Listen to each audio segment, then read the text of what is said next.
የእማማ ሚዲያ ነው። ራዕያችን የተዋህዶ ሃይማኖታችንን ማስፋፋት፣ ቤተ ክርስቲያናችንንም መጠበቅ።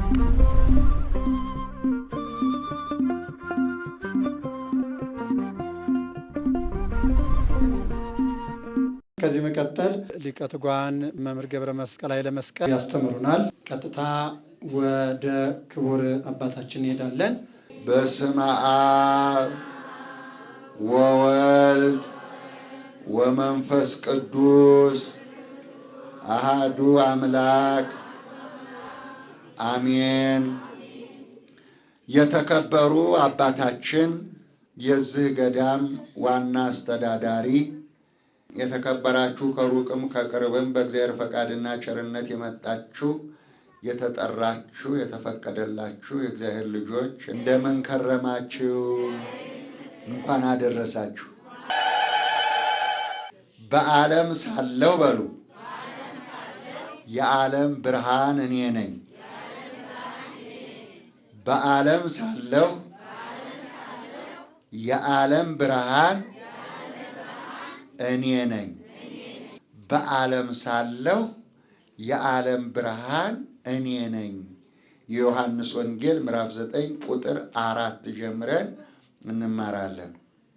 ጌታችን መድኃኒታችን ኢየሱስ ክርስቶስ ወደ ዓለም ሲመጣ ይህ የዓለም ብርሃን በተዋህዶ ነው ያገኘነው። ማና ማን የተዋህደው? ሰውና እግዚአብሔር። ክብር ለመድኃኔዓለም ይሁን። አመስግኑት እግዚአብሔር። ሰውና እግዚአብሔር የመላእክትን ዘር አልነሳም ይላል። ገላትያ ላይ ተጽፎላችኋል። የመላእክትን ዘር አልነሳም። የእንስሳትን ዘር አልነሳም። የአራዊትን ዘር አልነሳም። የአዋፋቱን ዘር አልነሳም። ለምን መሰላችሁ? የሰው ዘር አስቀድሞ መልኩን እንዲመስሉ ወስኖ ነበር። ሮሜ ምዕራፍ 8 ቁጥር 29 ላይ ተመልከቱ። አስቀድሞ የልጁን መልክ እንዲመስሉ ወሰነ። ማን የወሰነው? ሲፈጥረን ወሰነ። ክብር ለሱ ይሁን። አያችሁ፣ ከ22 ስነ ፍጥረት ከ22 ስነ ፍጥረት ውስጥ እሱን የሚመስል ማን ነው? ማን ነው? ሰው። ይኸውላችሁ ኦሪት ዘፍጥረት ምዕራፍ 1 ቁጥር 26 ላይ እንዲህ አለ፣ ሰውን በሉ በመልካችን እንደ ምሳሌያችን እንፍጠር። ሰውን በሉ በመልኩ ፈጠረው። አቤት ክብር! አሁን እንዲህ አይነት የት ይገኛል ወገኖች? እኛ እኮ ነን የጎሰቆልነው። እኛ እኮ ነን በገዛ እጃችን ከእሱ የራቅነው እንጂ። ይኸውላችሁ እስቲ ተመልከቱ። ሰውን በመልኩ ፈጠረው። ሰው እግዚአብሔርን ይመስላል። እግዚአብሔር ማንን ይመስላል? ሰውን። የማይታይ ነው፣ የማይጨበጥ ነው፣ የማይዳሰስ ነው፣ እሳት ነው፣ እሳተ መለኮት ነው። ልብ በሉ። ነገር ግን አስቀድሞ አለ የልጁን መልክ እንዲመስሉ ወሰነ አለ። ያ ውሳኔ ደግሞ እንግዲህ እነ ልበ አምላክ ዳዊት ከ1000 ዓመት በፊት ትንቢት ተናገሩለት። እነ ኢሳይያስ እነ ኤርምያስ ከ700 ዓመት በፊት ተናገሩለት። ይወርዳል፣ ይወለዳል፣ አምላክ ሰው ይሆናል የሚለው ነገር መጣ። ስለዚህ ይህ የዓለም ብርሃን የሆነው ኢየሱስ ክርስቶስ በአንደኛ ቆሮንቶስ ምዕራፍ 15 ቁጥር 45 ላይ ሁለተኛው ሰው አዳም ሆኖ መጣ። ክብር ለመድኃኔዓለም ይሁን። አመስግኑ እግዚአብሔር። የአዳምን ምን ለበሰ? የአዳምን ምን ተዋሃደ? ሥጋ። ሥጋውን ለብሶ ሥጋውን ተዋህዶ መልኩን ይዞ ኢየሱስ ክርስቶስ ማንን ይመስላል? አንቺን፣ አንተን፣ እኔን፣ ሁላችን። ልብ በሉ።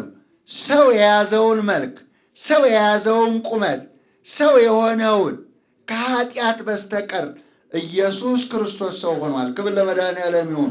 ፍጹም ሰው ፍጹም አምላክ ሆኗል ማለት ነው። ስለዚህ ምን አለ?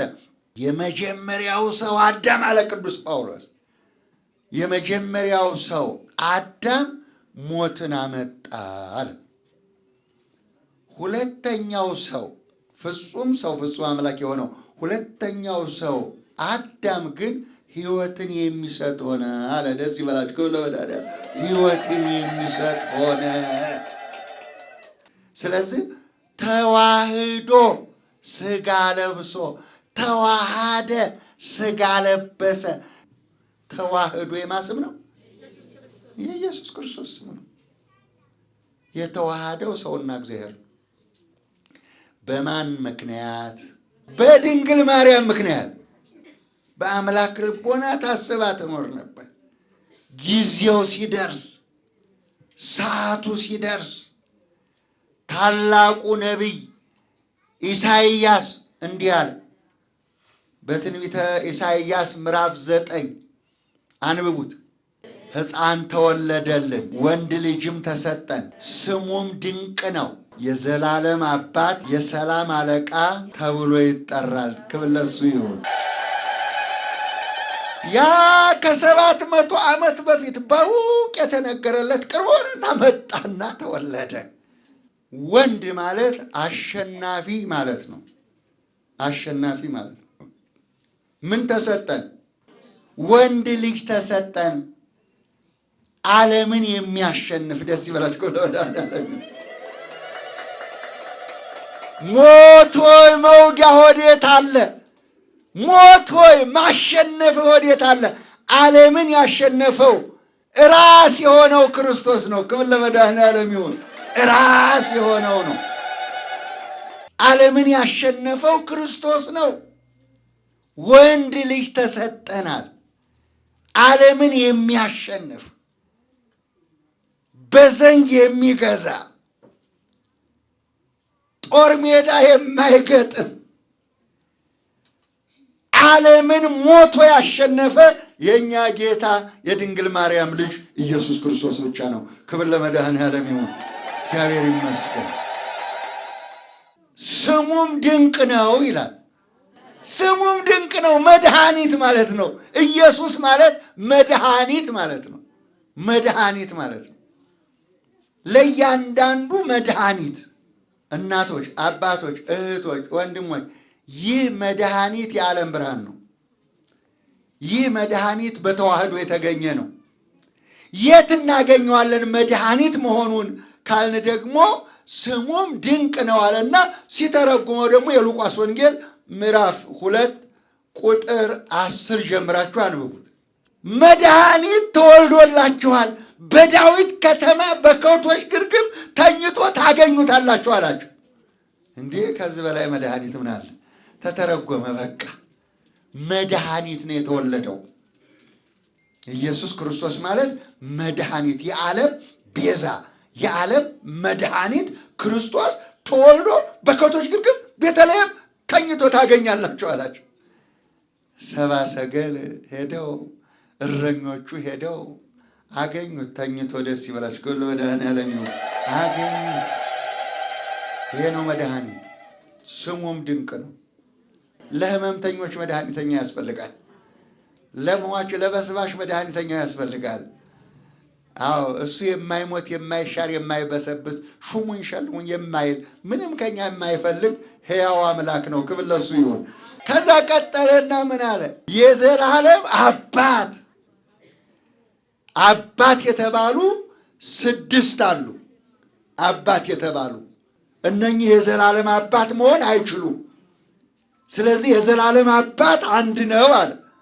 እነዚህ 6ቶቹ እነማን ናቸው ስንል ወላጅ አባት፣ እንጀራ አባት፣ የጡት አባት፣ የቀለም አባት፣ የነፍስ አባት፣ የቆብ አባት ይባላሉ። እነዚህ አባት ይባላሉ። ከነዚህ ሲለያቸው ምን ይባላል አለ? የዘላለም አባት። አባታችን ሆይ በሰማያት የምትኖር ስምህ ይቀደስ በሉኛል። አያችሁ፣ የዘላለም አባት በሰማይ ይኖራል። የዕለት አባት ደግሞ ከእናንተ ጋር ይኖራል። ስለዚህ እዛ የዘላለም አባት ነው አለ። እዚህ ጋር ደግሞ አዎ በሰማያት የምትኖር አባታችን ሆይ በሉኝ አለ። የማይሞት ነውና የማይሻር የማይሾም ነውና ሕያው አልፋ ኦሜጋ ነውና፣ ስለዚህ በሰማያት የምትኖር አባታችን ሆይ ስምህ ይቀደስ በሉኛል። ምስጋና ማለት ነው። ከዛ ቀጠለና ደግሞ ምን አለ መሰላችሁ? የሰላም አለቃ ተብሎ ይጠራል። ይህ አለቃ እንዴት ይገኛል? በጥፊ ሲመቱት የማይማታ፣ ምራቅ ሲተፉበት የማይተፋ፣ በጡጫና በርግጫ ሲያደቁት የተቀበለ፣ ሲሰድቡት ያልተሳደበ፣ በሸላቾቹ ፊት ዝም ያለ የሰላም አለቃ ይገኝ ይሆን? በጥፊ ሲመቷችሁ ዝም ብላችሁ ትሄዳላችሁ? ሲሰድቧችሁ አትሳደቡ? ሲደበድቧችሁ አትደባደቡ? እሱ ግን እኮ አምላክ ነው። እሱ ግን እኮ ያችን ምድር እንኳን ማጥፋት ይችላል። አይደለም ሰዎቹን ሲሰልቡት አልተሳደበም። ሲተፉበት ዝም አለ። በጥፊ ሲመሉ ዝም አለ። በዱላ ሲደበድቡ ዝም አለ። በምድር ላይ ሲጎትቱት ዝም አለ። በእግሩ ላይ ወደፊት ሲደፉት፣ ወደኋላ በጀርባው ሲዘረሩት እንደ በግ እየተጎተተ ወደ ሞት ሄደ። የሰላም አለቃ ዓለምን እንዲህ ሆኖ አሸነፋት። ደስ ይበላችሁ ለመድኃኒዓለም። እንዲህ ሆኖ አሸነፋት። የሰላም አለቃ ነው። ጦርነት አይገጥምም። ሲመቱኝ ልምታ፣ ሲተኩሱ ልተኩስ፣ ሲደበድቡኝ ልደብድብ አይልም። የሰላም አለቃ ነው። ከመጀመሪያው እስከ መጨረሻው ድረስ 33 ዓመት በሰላም ጨረሰ። ክብር ለመድኃኒዓለም ይሁን። ያኔ ብቻ አልነበረም። ይህን ሰላም ለእናንተ ሰጣችኋለሁ አለ። በዮሐንስ ወንጌል ምዕራፍ 14 ላይ በኢየሩሳሌም በሉ ቆዩ መንፈስ ቅዱስን እስክትለብሱ ድረስ እንዲታገሱ እኮ ነው። ቅዱስ ጳውሎስ ይህንን ነው እጅ እያለን እንደ ጉንድሽ፣ እግር እያለን እንደ አንካሳ፣ መላስ እያለን እንደ ዲዳ ተቆጠርን። ምን ልበላችሁ ስለ ጌታ ኢየሱስ ክርስቶስ እንደ ምድር ጉድፍ ተቆጠርናል። መንፈስ ቅዱስ ሲያድርባችሁ አትሳደቡ። መንፈስ ቅዱስ ሲያድርባችሁ አትደባደቡ። መንፈስ ቅዱስ ሲያድርባችሁ አትጣሉ። መንፈስ ቅዱስ ሲያድርባችሁ ኃጢአትን ትጸየፋላችሁ። መንፈስ ቅዱስ ሲያድርባችሁ ሰውን ትወዳላችሁ። ሰውን አትጠሉ።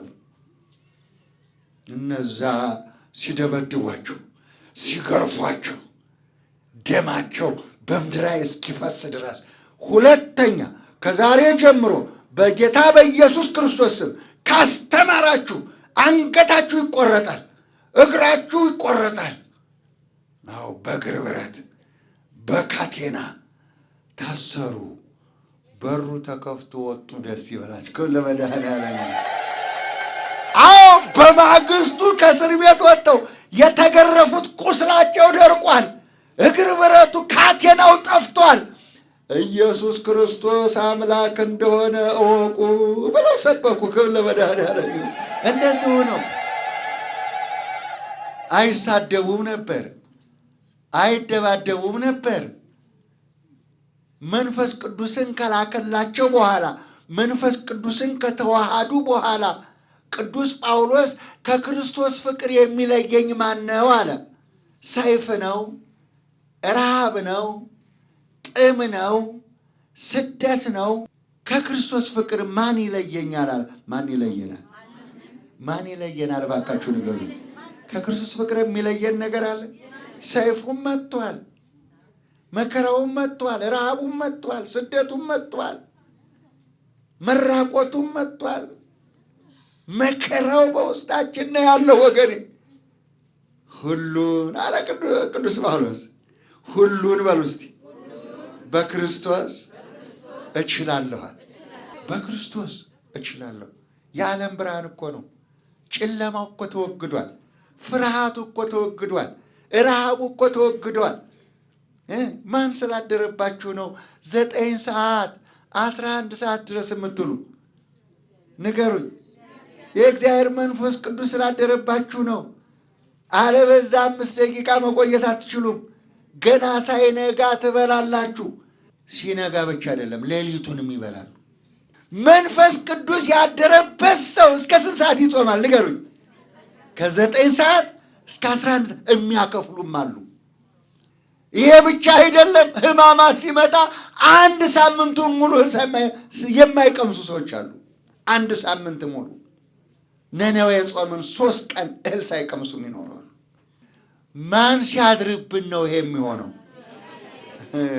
አዎ ጥጃው ካልታሰረ ልትችሉት አትችሉም ወገኖች። ውስጥ ጥጃ አለ። ጥጃ የሚያክል ክፉ አለ። ገና ከመኝታችሁ ወፎቹ እየተንጫጩ እግዚአብሔርን ሲያመሰግኑ እናንተ ጋር ሆድ ውስጥ ግን አብላኝ አብላኝ አብላኝ የሚል ጥጃ አለ። ይቧጥጥሃል፣ ጨጓራህን ይቧጥጥሻል ገና ሳትነሽ። እሺ ብለሽ እንድትበይ እኮ ነው። እምቢ ብሎ ግን ይጨከናል። ከዛ ትቷችሁ ይሄዳል። 15-10 ደቂቃ ይቧጥጣችሁና ትቷችሁ ይሄዳል፣ መጨከናችሁን ሲያውቅ። ስለዚህ ከክርስቶስ ፍቅር የሚለየኝ ማን ነዋል? ማን ነው የሚለየኝ? መንፈስ ቅዱስ ሲያድር ነው ይሄ ሁሉ ሊሆን የሚችለው። መንፈስ ቅዱስ እንዲያድርባችሁ ነው መፈለግ። አስቀድማችሁ የእግዚአብሔር ጽድቁን መንግስቱን ፈልጉ ይላል።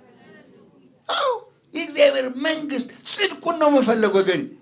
ታዲያ ያ ራስ የተባለው ያ ወንድ ልጅ የተባለው አያችሁ፣ ወንድ ልጅ ሆነ በሰላም አሸነፈው ዓለምን።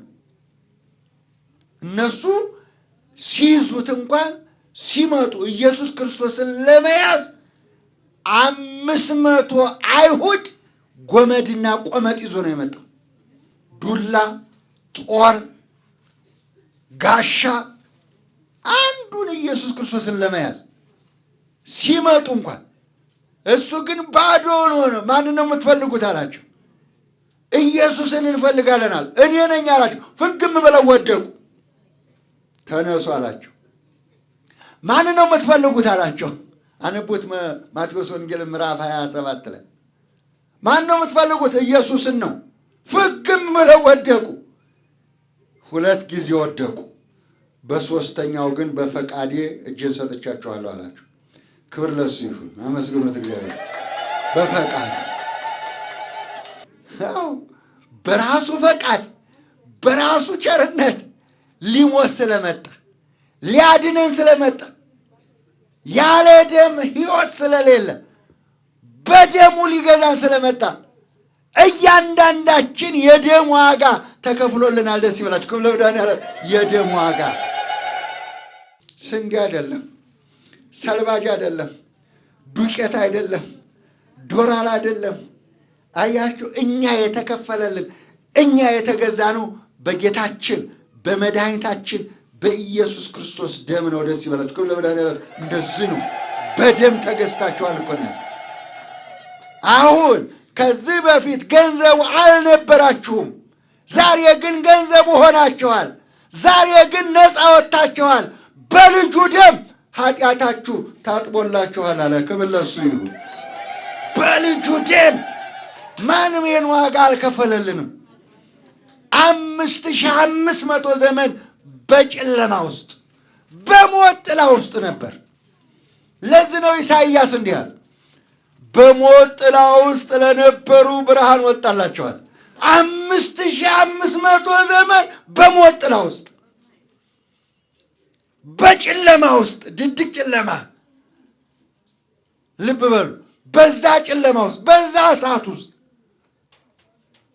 በዛ ጭንቀት ውስጥ ለነበሩ ብርሃን ወጣላቸው፣ ብርሃን መጣላቸዋል። በዓለም ሳለው የዓለም ብርሃን ነኝ አለ የኛ ጌታ። ለሁላችን ብርሃን ይሁንልን። ላመናችሁ ደግሞ እርግጠኛ ነኝ ብርሃን ነው። ትንቢተ ኢሳይያስ ምዕራፍ 53 ቁጥር 11 የብዙ ሰዎችን በሉ የብዙ ሰዎችን ኃጢአት ተሸከመ ይላል። በሱ ቁስል እኛ ተፈወስን አለን። ክብር ለመድኃኒዓለም። ተፈውሰህ ሂድ ወገኔ፣ ተፈውሰህ መሄድ ነው። እኔ የዓለም ብርሃን ነኝ ያለበትን ምክንያት ልንገራችሁና ላብቃ። አንድ ልጅ ነበር ይላል። ከእናቱ ማህፀን ገና ሲወለድ እውር ሆኖ ተወለደ ይላል። ከአንገቱ በላይ ምንም የለው፣ አይን የለው፣ ጆሮ የለው፣ ምን የለው፣ ምን ቅል መስሎ ተወለደ ይላል። እና እናት አባቱ ሁልጊዜ ቤተ መቅደስ በር ላይ ወስደው ያስቀምጡታል። ይለምናል። እድሜ ልኩን እንደዚህ እየለመነ ነው ይኖረው። ጠዋት ወስደው ያስቀምጡታል። እዛ ሲለምን ይውላል። ማታ ደግሞ ወደ ቤት ያመጡታል። እና ሁልጊዜ በቤተ መቅደስ ሲመላለሱ ይህንን ያያሉ። አንድ ቀን ግን ነጋ። ደስ ይበላችሁ። ከሁሉ ለመድኃኒዓለም ወገን ጨልሞ አይቀር።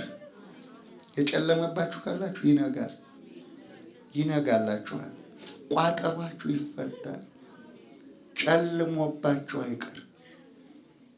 ታውራችሁ አትቀሩ። አዝናችሁ አልቅሳችሁ አትቀሩ። ይነጋል፣ ይነጋል። ተስፋ አድርጉ። ተስፋ አትቁረጡ ወገኖች። አንድ ቀን ለዚህ ልጅ ነጋለት። ሁልጊዜ ለማኝ ነው። ሁልጊዜ አያይም። ይችን ዓለም አያውቃትም። አይቷት አያውቅ። አንድ ቀን የኛ ጌታ መጣ። በዛ በበር መጣ። ቅዱሳን ሐዋርያት ተከትለውት ወደ ቤተ መቅደስ የሚገቡት ሐዋርያት እንዲህ አሉት፣ ጌታ ሆይ አንድ ጥያቄ እንጠይቅህ አሉት። እሺ አለ። ይሄ ሰው ከእናት አባቱ ሲወለድ ከእናቱ ማህፀን ሲወጣ ጀምሮ እውር ሆኖ ተወለደ። ስለዚህ ይህንን ኃጢአት ያደረገ ማን ነው? አባቱ ነው? እናቱ ናት? ወይስ ሕፃኑ ነው? ማን ነው ይህን በደል የበደለ አሉት። ጥያቄውን አዳመጠ። ያዳምጣችኋል፣ ንገሩት። እሺ ንግር አለ ቤተ ክርስቲያን። ለቤተ ክርስቲያን ንገራት። ችግሮች ከሆነ ንገራት። ችግሮች ከሆነ ንገራት። ቋጠሮሽ አልፈታ ከሆነ ብሎሽ ከሆነ ንገሪያት። ትሰማለሽ። ጣራና ግድግዳ አይደለም፣ ይሄ የመለኮት ማደሪያ ነው። እግዚአብሔር ይሰማል። አይኖቹ ያያሉ፣ ጆሮው ይሰማል፣ ያዳምጥሻል። ድሃ ነሽ፣ ኃጢአተኛ ነሽ፣ ቆሻሻ ነሽ ብሎ አይንቅም። አዎ አይንቅም ወገኔ። ልጁ ነህ እኮ በመልኩ የተፈጠርክ። ይወድሃል። ንገር። ኃጢአተኛ ነኝ ብለህ አትተው። ድሃ ነኝ ብለህ አትተው። ሀብታም ነኝ ብለህ አትኩራ። ሀብታሙንም ድሃውንም በሽተኛውንም ጤነኛውንም ትንሹንም ትልቁንም ያዳምጣል የኛ ጌታ። እውሩንም ጤነኛውንም ይሰማል የኛ ጌታ። አዳመጣቸው፣ ሰማቸው፣ መልስ ሰጣቸው። ሰማችሁ አላቸው። ይህ ሕፃን በእናቱ ኃጢአት አይደለም፣ በአባቱ ኃጢአት አይደለም፣ በሕፃኑ ኃጢአት አይደለም፣ በእናንተ ኃጢአት አይደለም። ይበላችሁ መድኃኒዓለም፣ ይበላችሁ፣ ይበለን። በእናንተ ኃጢአት አይደለም ይበለን። አዎ ተጨንቀናል፣ ተቸግረናል። በእናንተ ኃጢአት አይደለም የሚለውን ድምፅ መስማት እንፈልጋለን። የእናቱም አይደለም፣ የአባቱም አይደለም፣ የሕፃኑም አይደለም። የእግዚአብሔር ድንቅ ሥራ ሊገለጥ ነው አለ። ክብር ለመድኃኔዓለም። የእግዚአብሔር ድንቅ ሥራ ሊገለጥ ነው አለ። ከዛስ በኋላ ወደ መሬት ምራቁን እንትፍ አለ። ያንን አፈር በእጁ እንዲህ አረገና አቦካና 2 ዓይን ሰራለት። ድፍንቅል የመሰለውን ሰው ምንም ከአንገት በላይ የሌለውን ሰው ጆሮ፣ ዓይን ሁሉንም ሰራለት። በምኑ? በምራቁ ጭቃ። ዛሬ የምትቀቡት እምነት እሱ ነው። ደስ ይበላችሁ። የእኛ ጌታ ሁሉንም እኮ አስተምሮናል ወገን፣ አስተምሮናል።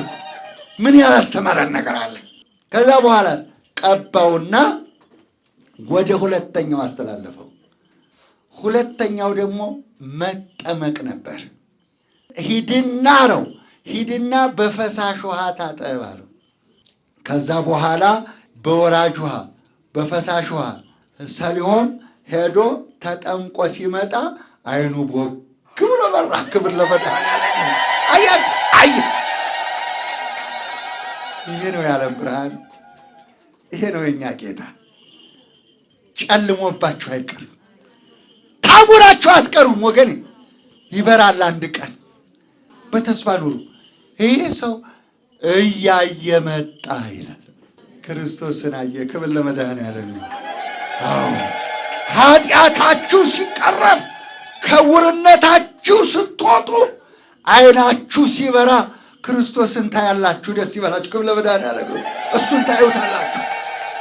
ክርስቶስን አየው፣ ጠገበው። አያችሁ፣ በጆሮው አይሰማ በዓይኑ ያይ የነበረ እንደዚህ አድርጎ ሰራ።